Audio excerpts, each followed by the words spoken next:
Hello, all. When I was reviewing science fiction movies of the 50s and 60s, I forgot one of the most important ones, and that is 1956's Forbidden Planet. Based loosely on Shakespeare's The Tempest, it's the story of an Earth ship called the C-57D, which is a flying saucer-shaped ship, and which has hyperdrive. It can travel faster than the speed of light. And its attempt to find out what happened to a previous expedition to a planet called Altair 4, which is the fourth planet in the solar system around the A-class white star, white giant Altair. And they're traveling out to find out, what happened to the quote-unquote Bellerophon party. Bellerophon, by the way, was a Greek hero who fought monsters, and that has some implications for why they chose that name, about the plot of this movie. There's some really good special effects. They have to uh, sort of repressurize their bodies to drop out of hyperspace, and to do that, they have to climb into these tubes, and the tubes emit a sort of a high-frequency noise and some sort of electrical discharge, and that scene was done really well. I thought, again, it's some animation. The animation in this movie was done by Disney animator Joshua Meador, including the iconic id monster. Was created by Josh Meador. It's really terrific, and again, the way he did it is fascinating too, and I'll talk about that more when I come to that section. Um, they arrive in orbit of Altair 4, and Leslie Nielsen, who plays Captain Adams, asks them to scan the surface and see if there's any signs of life. Well, they do find that there's one small dwelling, and there appears to be humanoid life, and they communicate with him, but it's only by voice. There's no visual. And say, you need to leave. You need to leave now. Your spaceship in orbit, please leave. Please do not land. You're putting your crew and your possibly even mankind in danger. Please leave now. And they say, we can't do that. We have to report back to Earth Authority, and they're interested to learn what happened to the Bellerophon. He says, I'm Dr. Edward Morbius, the last survivor of the Bellerophon party. And, that should be enough for you. And they said, well, it's not. We need to investigate. And he says, okay, but don't say I didn't warn you. And reluctantly agrees that he'll meet them. They can come and meet him at his residence. He gives them the coordinates to feed into their landing computer. And they land on this planet, which has a greenish sky and is apparently somewhat desert-like. It looks a little bit like, Arizona or New Mexico. And they see a dust cloud rising up coming towards them, and the dust cloud is this very strange sort of vehicle, like a land car, and it's driven by Robby the robot. And he meets them and says, Dr. Morbius has programmed me to bring you to the residence. And one of the Earl Holloman, who plays, I didn't mention the stars, Earl Holloman, who plays the cook, says, is it male or female? He says, sir, in my case, that question has absolutely no relevance. Leslie Nielsen, as I said, plays Captain Adams. Warren Stevens plays the ship's doctor, Dr. Ostro. Walter Pidgeon plays Morbius. And Jack Kelly plays Lieutenant Farman, who is the second in command. Earl Holloman plays Cook. Richard Anderson, who you may know as Oscar Peterson from The $6 Million Man, yes, that same Richard Anderson, plays the crew chief and chief mechanic, and the beautiful Anne Francis plays Altera, Morbius's daughter. They're taken to Morbius's residence, which he built from the ruins, the wreckage, I should say, of the Bellerophon.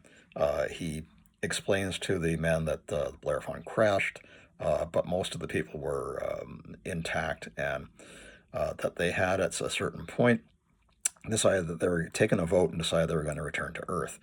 Only he and his wife abstained because they wanted to study the local culture and ancestry of the planet more. And Morbius is a philologist, a language expert, and so they voted to leave. And then something that Morbius just refers to as a terrible planetary force, which was completely invisible and they could not identify, let alone fight, destroyed them. And he says, what do you mean destroy them? He said, they tore them limb from limb. And, you know, he says, well, what about the Bellerophon? He says, it was vaporized as it attempted to lift off from the planet. And my wife and I were the only survivors. And that makes uh, Captain Adams somewhat suspicious. He says, how come you were spared? And he says, I don't know.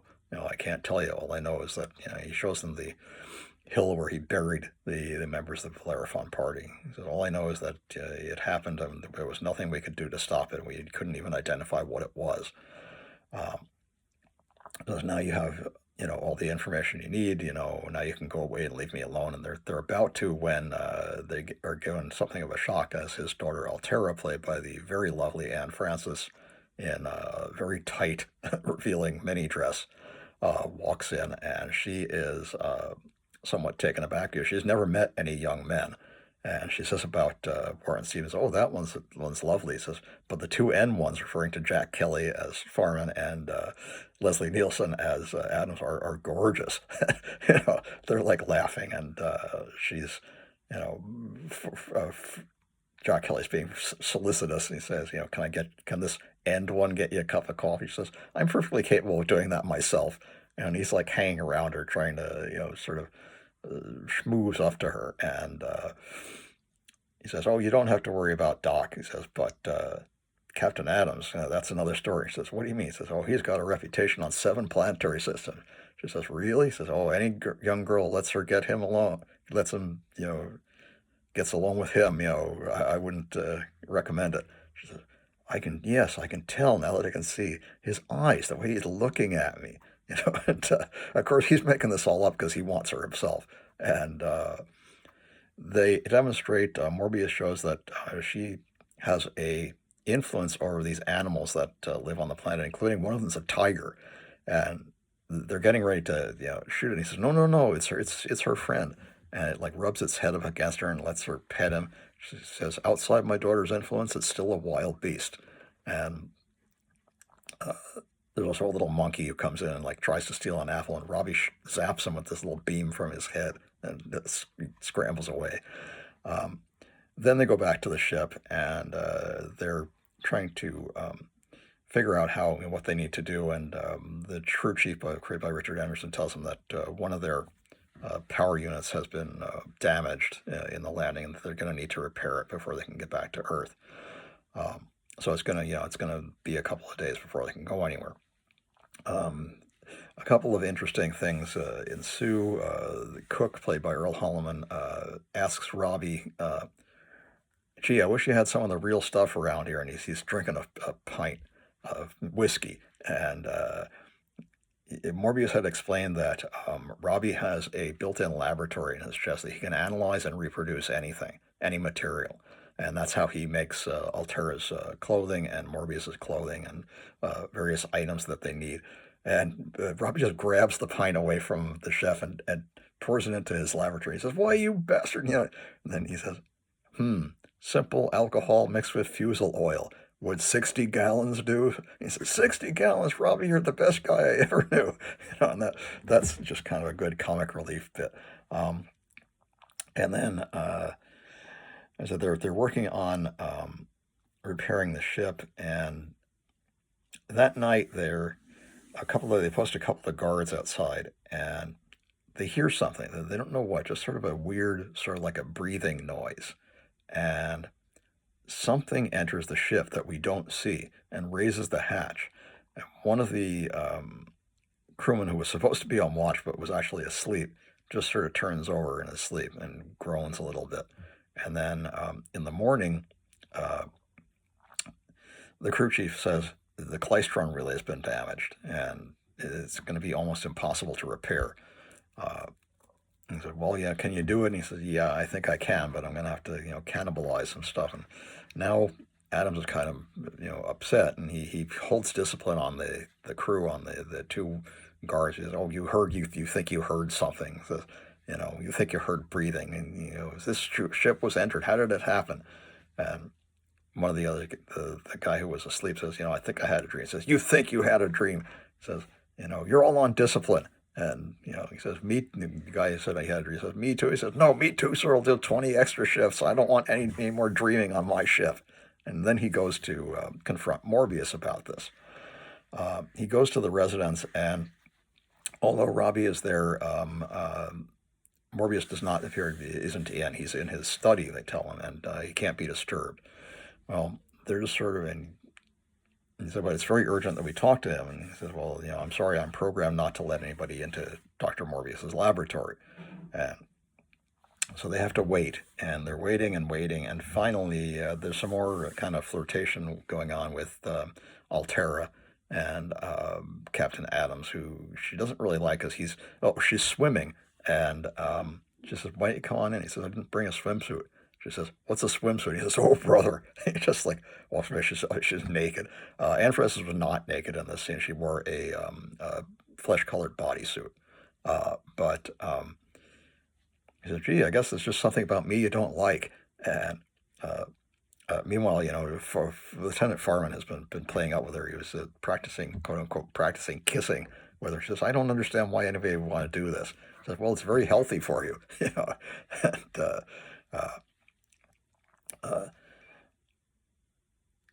And Adams gets really mad. He says, these people have been locked up in hyperspace for 36 months, and, you shouldn't go around dressed like that. You should expect what you get.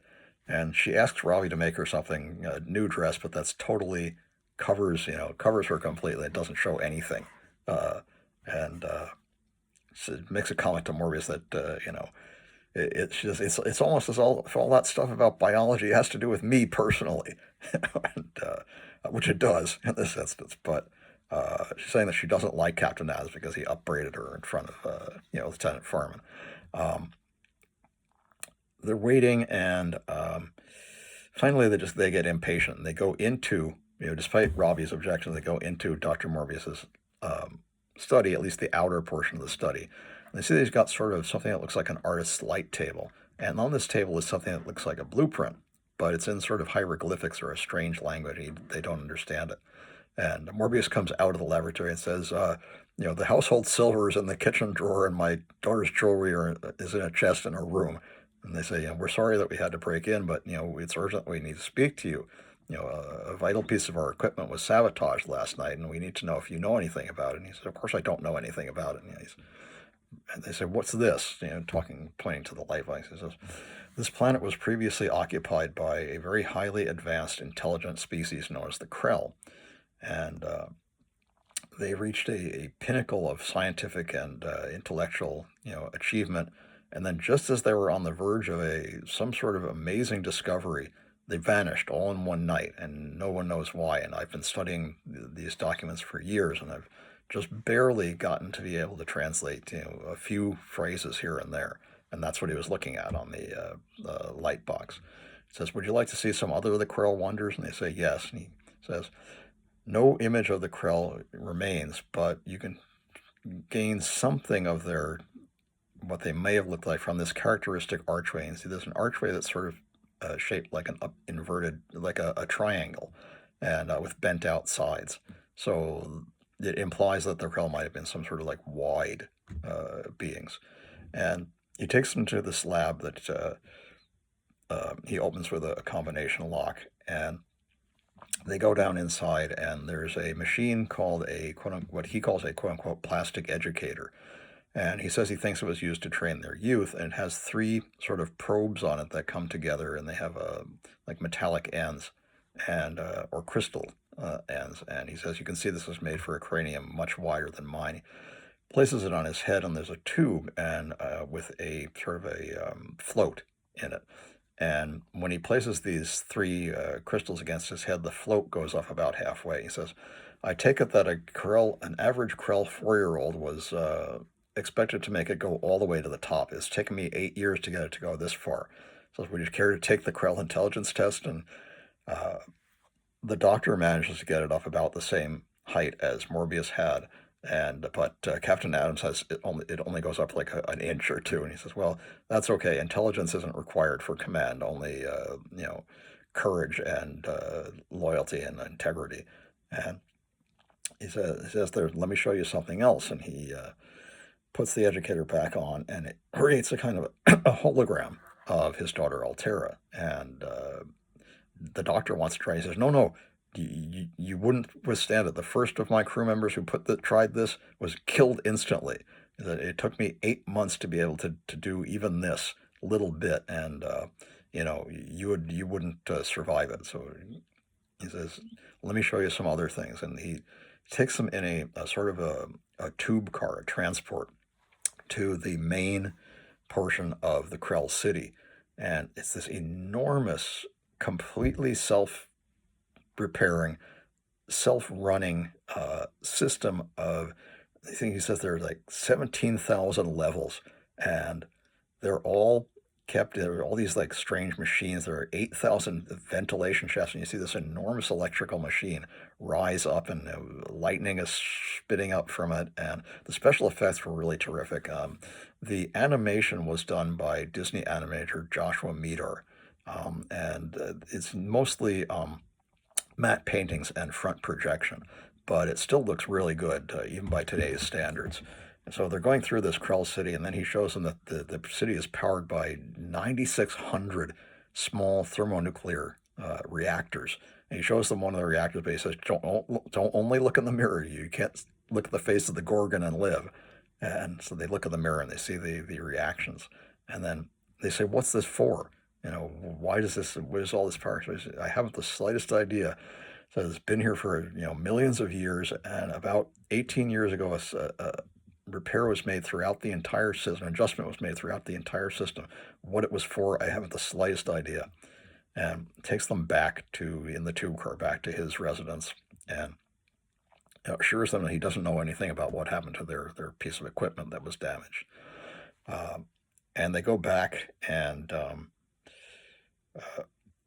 again, there are two guards. Now they post a couple of guards because of what happened. And the guards, again, they hear something, but they don't see anything. We, the audience, see something, and this was a really cool special effect. I learned how it was done. You see footprints, but the footprints are sucked in, not outward. And the way they did that was they took a suction cup and put it under the sand and powered it, and the power from the suction cup would make the impressions. And it's something that has like an enormous claw and a big padded foot. And but it's invisible. We can't see anything. You can hear it, but other than these footprints, you don't see it. It goes up the stairs, and the stairs bend, under its weight. It's after you see something very big and heavy. And the guards are looking around. They don't see anything. They're, got these blaster rifles, but there's nothing to shoot at. And then you hear a horrific scream from inside the ship. And they run in, and they call to the captain and tell him that the chief has been killed. And he says, "What do you mean killed?" And he says, "Captain, he's splattered all over the cabin," And Morbius says, "Oh no, it's started again." He says, "What?" He says, the dark planetary force. He told them that the Bellerophon party were all killed by this strange planetary force that was invisible. He says, "It's starting again, the same way it happened 18 years ago." Well, they're reluctant to believe this, and so they're trying to investigate. They make a mold of one of the footprints of this creature. He says, "It doesn't make any sense." He says, "Why?" He says, "Well, look at the pad. That's the pad of the foot is like a quadruped, but the footprints are from a biped, and that claw, it looks like something like from an arboreal creature, like a gigantic tree sloth. This doesn't make any sense in any known biology that I've ever heard of." And they're trying to figure out what this is, what happened, and now they set up a perimeter. They set up a defense perimeter, a force field, and they also set up a laser cannon, basically, which are kind of clunky looking. They look like these big plates that have 4 small barrels at the corners of them. They're squarish looking, but again, the special effects are fairly decent for the time. And they test them, and they work. They test the force field works. So now they've got a defense. At one point, the cook, Earl Holloman, asks to go outside the field he says he wants to gather some local herbs and spices to spice up the crew's meals. And Farman reluctantly lets him out. And he goes out to meet Robby, who has manufactured his 60 gallons of rocket bourbon in pint bottles. He says, 540 bottles, that's 60 gallons. He says, Robby, you're the best guy I ever knew. And he starts drinking and toasting him and all this. Um, Meanwhile, back at the ship, the radar picks up something heading towards them. They say it's coming towards the head of the Arroyo. And they fire a couple of bursts from the laser cannons, and they say it's a direct hit, but it's still coming. And we don't see anything. All we see is the laser blast. We don't see anything coming. And then finally, it's arrived at the ship, and you see this outline, this horrible creature. It's just in outline. It's not visible. It only becomes visible in the beams that strike it, and it's this horrible thing with like an enormous maw and huge claws. It grabs up one of the defenders and tears him up and throws him away. And they're firing, from the main batteries and also from handheld blasters and laser blaster rifles. And it doesn't seem to have any effect. It's roaring wildly and screaming. And the way they accomplished this effect is interesting. They used a meter, animated it over black velvet, and then solarized it, shot it in reverse, and colorized those sections that were solarized in purple. And it just comes out as this really horrible, awful-looking creature. Really fantastic special effect for 1956. And Farman runs forward, and the captain says, "No, don't stay where you are." And it grabs him and kills him. And then it kills a third person, just knocks him aside. But eventually, it just, for some reason that they don't know, even when they're firing everything they've got at it, it retreats and vanishes. Meanwhile, at Morbius's residence, Altera wakes up screaming. He says, "Daddy, I had a horrible dream, and it was screaming and hard. There was blood." And she says, "Oh, don't worry, you're safe." He says, "No, it wasn't me. It was, him." She's fallen for Captain Adams. Says, "Don't let anything happen to him, please." He's somewhat dismayed by this, but says, "Oh, don't worry, nothing will happen." Adams and Dr. Ostro go back out to meet Morbius and tell them what happened. Three of my men are dead, and you have no explanation, and I don't know what's going on here. I need to know. And he's telling him this is exactly what happened to the Bellerophon party. They started dying one by one. I couldn't stop it, and I don't know why it's happening again. And he says, "Don't you?" And he says, "What do you mean?" And he says, "I don't know what the connection is, but this started happening as soon as I started developing feelings for Altera." And he says, "Oh, don't be ridiculous. There's no connection." But and he says, "You say that the Bellerophon party started to die after you and your wife objected to them, voting to go back to Earth." And again, he can't prove that there's any kind of connection. And finally, he and Dr. Oster, they go back to the ship, and they're going to hold discipline on the cook. But he tells them that he was outside the force field at the time that the creature attacked. He says, "You were there the whole time?" He says, "Yes, I was with Robby." And he says, "Okay, that's it." He decides not to discipline him. They go back to, they just talk amongst themselves and decide, they take their little, what they call the tractor, and go back to Morbius's home, and they're going to confront him. And they decided one of them has to take the Krell intelligence test to boost their intelligence so they can figure out what's going on, what this destructive planetary force that's killing his crewmen is. And the captain decides he's going to do it. And he goes there, and he's kind of flirting with Altera, who's now got this new dress that Robby made her, which is rather flattering, and they're sort of being flirty. And while they're doing this, Dr. Ostro sneaks off and takes the test. And Morbius says, "You fool! What did you do?" And Ostro comes back out of the laboratory, and he's dying.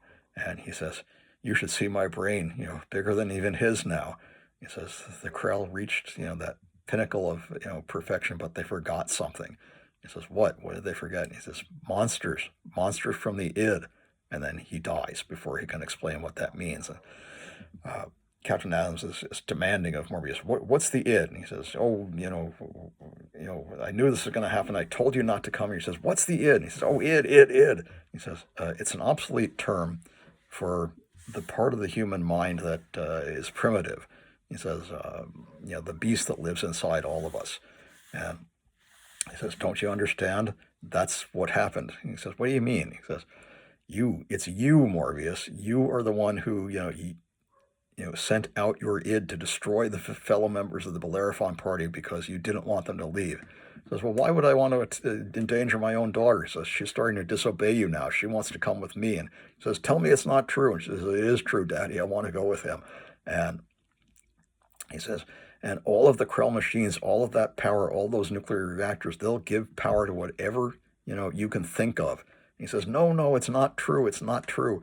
But it is true. And something starts coming towards his residence. Robby's warning them, it's coming right at us.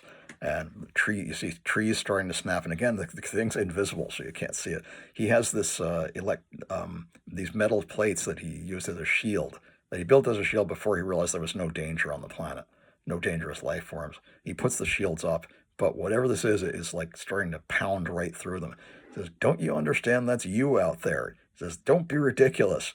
And it breaks through. He says, "Robby, stop it." And Robby starts to short circuit. And he says, "I don't understand." He says, "He knows it's your other self. He can't fight it because you programmed him not to harm intelligent beings."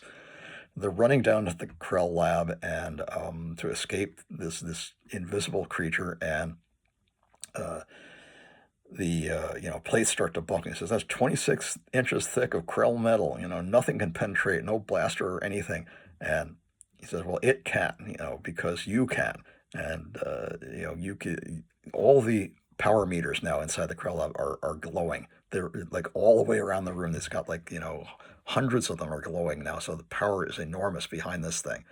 And he says, "I don't understand. I can't stop it." And it bursts through the door. It's still invisible, but he says, "I give you up." And apparently it attacks him and knocks him to the floor. He says to Captain Adams, "Push that lever." And he presses the lever, and this column rises up out of the floor. He says, "Press that down." He presses down the central column, and it starts to glow red. He says, "Chain reaction, and all the reactors, 24 hours from now, you have to be 1,000,000 miles out in space.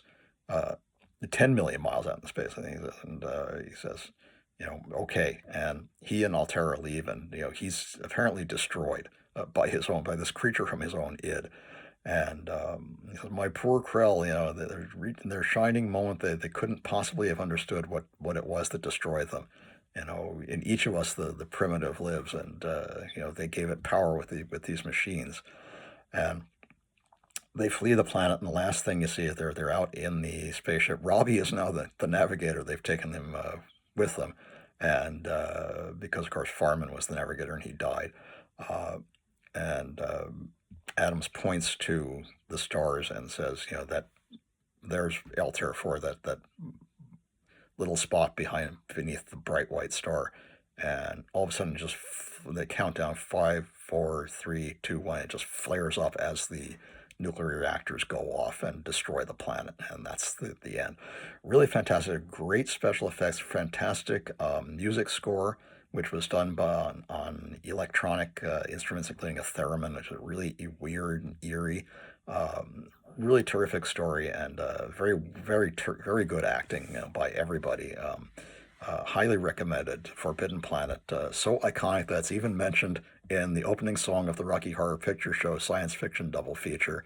Says Anne Francis stars in Forbidden Planet. So that's how ingrained in our culture it has become.